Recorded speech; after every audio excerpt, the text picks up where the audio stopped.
Hello बच्चों, आज हम क्लास 7 चैप्टर नंबर 8 पवन, आंधी और चक्रवात का दीर्घ उत्तरीय प्रश्न और उत्तर लेकर आए हैं। पहला सवाल कहता है, हवा दबाव डालती है, इसे दिखाने के लिए दो प्रयोगों का वर्णन करें।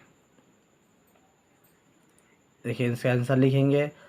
जब आप अपनी हथेली पर किसी वस्तु को रखते हैं तो आपको ऐसा लगता है कि वह वस्तु आपकी हथेली को नीचे की ओर ठेल रही है, अर्थात वस्तु हथेली पर दबाव डालती है।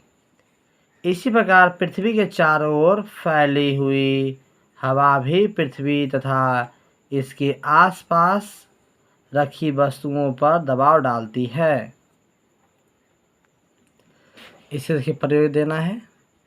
प्रयोग नंबर 1 दे देना है, ये वाला लिखना है, फिगर भी बना देना है।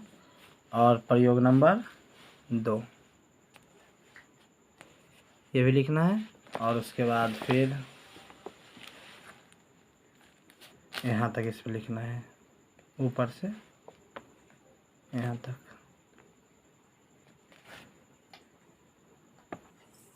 ये दूसरा सवाल है, किसी स्थान पर पवन की गति अधिक होने से हवा का दबाव घट जाता है, इसे दिखाने के लिए दो प्रयोगों का वर्णन करें। इसे देखिए, प्रयोग यहाँ है। किसी स्थान पर पवन की गति अधिक होने से हवा का दबाव घट जाता है। प्रयोग नंबर 1 यहाँ तक लिखना है। उसके बाद ये ऊपर से लिखना है, ऊपर से लिखना है यहाँ। और प्रयोग नंबर 1 यहाँ तक है। और दूसरा प्रयोग है यहाँ से आपको नीचे यहाँ तक लिखना है। देखिए, तीसरा सवाल है, तेज हवा के कारण प्रायः कच्चे मकानों की छतें उड़ जाया करती है, क्यों? तो इसे आंसर देंगे। तेज हवा के कारण कच्चे मकानों की छतें उड़ जाया करती है क्योंकि तेज हवा के कारण हवा का दबाव घट जाता है। चूँकि बंद मकानों के अंदर ही हवा अपेक्षाकृत स्थिर होती है, इसलिए उसका दबाव ज़्यादा होता है और हवा उच्च दबाव वाले स्थान से निम्न दबाव वाले स्थान की ओर बहती है। दो स्थानों के बीच हवा के दबाव का अंतर जितना ही ज़्यादा होगा, हवा की गति उतनी ही तेज होगी और यही कारण दबाव होने के कारण मकान की छत उड़ जाया करती है। चौथा नंबर सवाल है, हवा गर्म होने पर फैलती है, इसे दिखाने के लिए एक प्रयोग का वर्णन करें। देखिए, यहाँ से है, गर्म होने पर हवा फैलती है, यहाँ से लिखना है। करे देखिए और समझे, ये पूरा लिखना है यहाँ तक।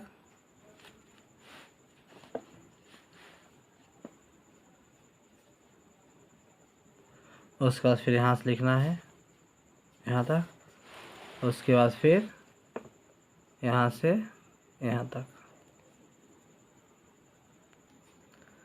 पाँचवा नंबर सवाल है, पवन धाराओं का निर्माण कैसे होता है?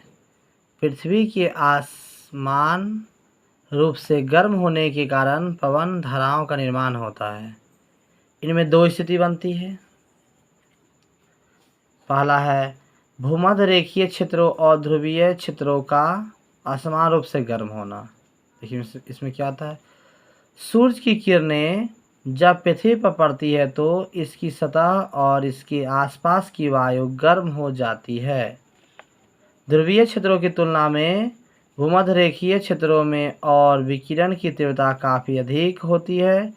जैसे जैसे हम भूमध्य रेखा से ध्रुव की ओर बढ़ते हैं, सूर्य से प्राप्त विकिरण की तीव्रता घटती जाती है।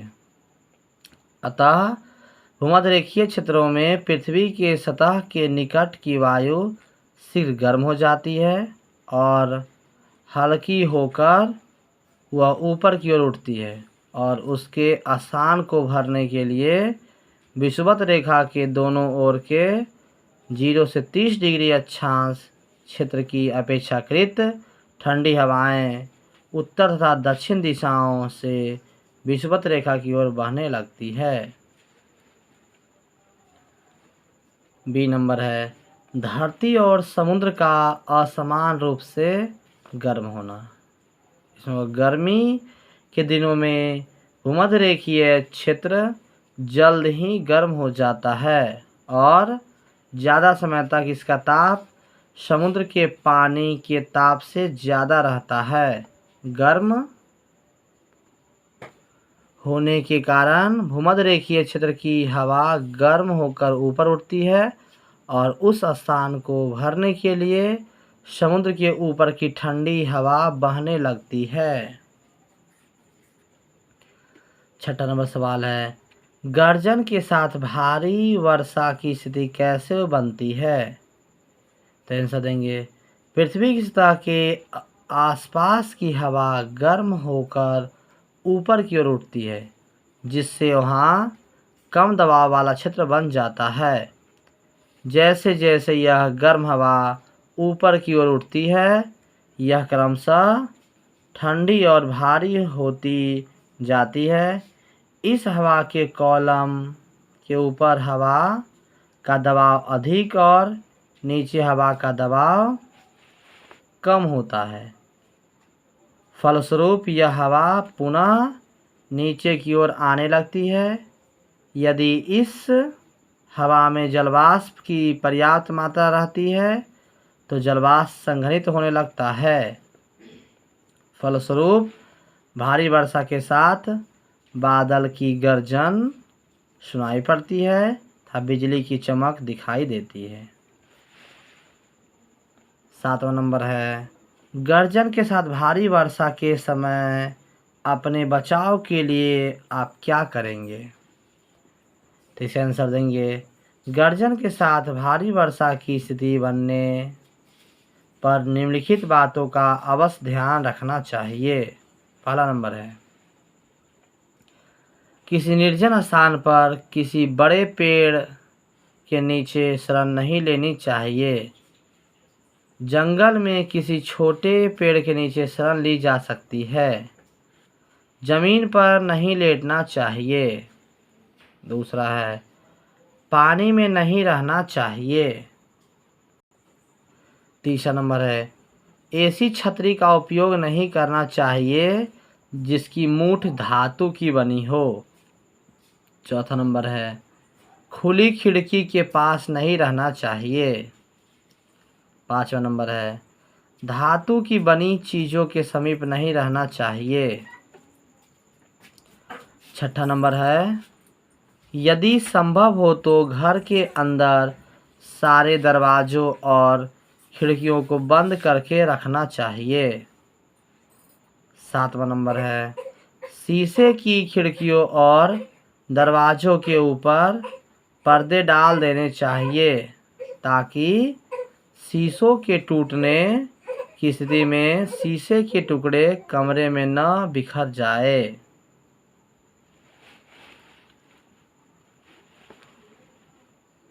8वां नंबर सवाल है चक्रवात की उत्पत्ति कैसे होती है। तो आंसर हो जाएगा चक्रवात अत्यधिक तेज गति की हवा है जिसकी उत्पत्ति समुद्र के ऊपर होती है। सूरज की गर्मी पाकर समुद्र के ऊपर की हवा गर्म होकर ऊपर की ओर उठती है जिससे वहाँ कम दबाव वाला क्षेत्र बन जाता है। साथ ही सूरज की गर्मी पाकर समुद्र का पानी जलवाष्प में परिणत होता है। चूँकि जलवाष्प हवा से हल्का होता है इसलिए यह ऊपर की ओर उठता है। ऊपर उठने के क्रम में यह ठंडा होता जाता है और पुनः पानी की बूंदों के रूप में परिणत हो जाता है। इस प्रक्रिया में यह ऊष्मा को उत्सर्जित करता है। इस उत्सर्जित ऊष्मा को अलग बगल की हवा और गर्म होती है और ऊपर की ओर उठती है। फलस्वरूप वहाँ का दबाव और भी घट जाता है। गर्म हवा द्वारा खाली किए गए स्थान को भरने के लिए अगल बगल की ठंडी हवा उस ओर चलने लगती है। यह प्रक्रिया चलती रहती है, जिस कारण समुद्र के ऊपर एक स्थान पर अत्यधिक कम दबाव वाला क्षेत्र बन जाता है, जिसके चारों ओर अत्यधिक तीव्र गति की हवा चलने लगती है। इसे ही हम चक्रवात कहते हैं। 9वां नंबर सवाल है, चक्रवात की बनावट का वर्णन करें। आंसर हो जाएगा, चक्रवात का केंद्र एक अपेक्षाकृत शांत क्षेत्र होता है, जिसे हम तूफान की आँख कहते हैं। इसका व्यास 10 किलोमीटर से 30 किलोमीटर के बीच होता है। इस क्षेत्र में बादल प्रायः नहीं के बराबर रहते हैं तथा पवन की गति भी अत्यंत कम होती है। इस क्षेत्र के बाहर करीब 150 किलोमीटर तक की दूरी के क्षेत्र में गहरे बादल होते हैं, जिसके कारण मूसलाधार बारिश होती है। इस क्षेत्र में पवन की गति 150 किलोमीटर प्रति घंटे से लेकर 250 किलोमीटर प्रति घंटे तक होती है। इस क्षेत्र में हम जैसे जैसे दूर जाते हैं, पवन की गति क्रमशः घटती जाती है। एक विशाल चक्रवात हवा की एक ऐसी विध्वंसकारी मात्रा है जो अत्यधिक तीव्र गति से चक्रवात के केंद्र के चारों ओर घूमती है। इसकी ऊंचाई 10 किलोमीटर से 15 किलोमीटर के बीच होती है। 10वां नंबर है, चक्रवात किस प्रकार विनाशकारी है। इसका आंसर होगा, चक्रवात में पवन की गति बहुत अधिक होती है, इसलिए यह बहुत ज़्यादा विनाशकारी है। समुद्र के ऊपर इसकी गति 15 किलोमीटर प्रति घंटे से लेकर 30 किलोमीटर प्रति घंटे तक होती है और यह एक दिन में 300 से लेकर 500 किलोमीटर तक की दूरी तय करता है। समुद्र के ऊपर अपनी यात्रा के दौरान यह पर्याप्त मात्रा में नमी को ग्रहण करता है, अतः जब यह समुद्रीय तटों से टकराता है तो मूसलाधार बारिश होती है। चक्रवात के केंद्र में कम दबाव के कारण 3 मीटर से लेकर 12 मीटर तक की ऊंचाई की पानी की लहरें उठती है और यह समुद्र के तटीय क्षेत्रों के निचले इलाकों को पूर्णतः जलमग्न कर देता है। फलस्वरूप हजारों लोग मौत के मुंह में चले जाते हैं तथा लाखों लोग हताहत हो जाते हैं। अचानक बाढ़ आ जाने से उनके घर और सामान पानी में बह जाते हैं। बिजली सेवा, टेलीफोन सेवा ध्वस्त हो जाते हैं। 11 नंबर है, चक्रवात के समय सुरक्षा के क्या उपाय किए जाने चाहिए। इसका आंसर होगा, सुरक्षा के निम्नलिखित उपाय हैं। पहला है, बिजली और गैस की सप्लाई तुरंत बंद कर देनी चाहिए। दूसरा है, घर के दरवाजे और खिड़कियों बंद कर देनी चाहिए। तीसरा, उबला हुआ पानी पीना चाहिए। चौथा, तुरंत सुरक्षित स्थान पर चले जाना चाहिए। पाँचवा, समुद्र की तरफ न जाएं। 12 नंबर है, बवंडर क्या है, यह किस प्रकार का होता है। ऐसा हो जाएगा, बवंडर घूर्णन करती हुई हवा का एक ऐसा कॉलम है जिसका विस्तार पृथ्वी की सतह से लेकर भयंकर गर्जन करने वाले बादलों तक होता है। यह एक कीप के आकार का होता है। जिसका कम चौड़ा सिरा पृथ्वी की सतह पर होता है। एक भीषण बवंडर 300 किलोमीटर प्रति घंटे की रफ्तार से आगे की ओर बढ़ता है। बहुत से बवंडर कम शक्ति वाले होते हैं।